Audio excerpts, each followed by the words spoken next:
તો ઘઉંના black rust રોગના આજના આ ઝડપી સારાંશમાં તમારું સ્વાગત છે. તમને કદાચ ખ્યાલ નહીં હોય, પણ આ એક અત્યંત પ્રાચીન અને વિનાશક ફૂગ છે, જેણે સદીઓથી ખેડૂતોને પરેશાન કર્યા છે. અને આજે પણ દુનિયાભરના ઘઉંના પાક માટે તે એક બહુ મોટો ખતરો છે. પહેલું, ચાલો જોઈએ કે આ રોગ છોડનો શિકાર કઈ રીતે કરે છે. જ્યારે આ ફૂગ હુમલો કરે ને, ત્યારે ઘઉંના પાંદડા અને દાંઠ પર લાલ ભૂરા રંગના ફુલ્લાઓ નીકળી આવે છે.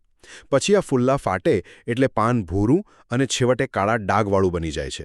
બસ આના જ લીધે છોડનો વિકાસ સાવ અટકી જાય છે અને અંદરના દાણા એકદમ સિકુડાઈ જાય છે.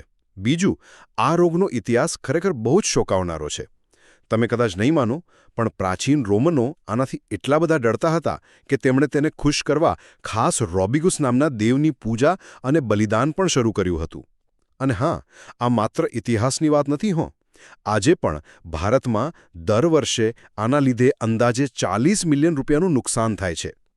આ રોગના જીવાણુઓ મુખ્યત્વે દક્ષિણ ભારતની નીલગિરી અને પલ્ની પહાડીઓમાંથી પવન દ્વારા છેક ઉત્તરના મેદાનો સુધી ફેલાય છે.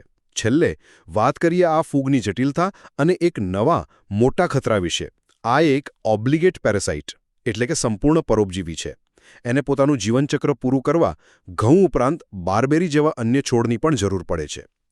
ભારતમાં એની ઘણી નુકસાનકારક જાતો પહેલેથી જ છે, પણ તાજેતરમાં યુગાન્ડામાંથી આવેલી U99 નામની એક નવી રેસ અત્યારે ખેતી માટે બહુ જ મોટો ખતરો બની ગઈ છે. ટૂંકમાં કહીએ તો ઘઉંનો આ બ્લેક રસ્ટ માત્ર કોઈ જૂનો શ્રાપ નથી, પણ એક સતત રૂપ બદલતો જટિલ ખતરો છે, જેનાથી સજાગ રહીને આપણા પાકને બચાવવો અત્યંત જરૂરી છે.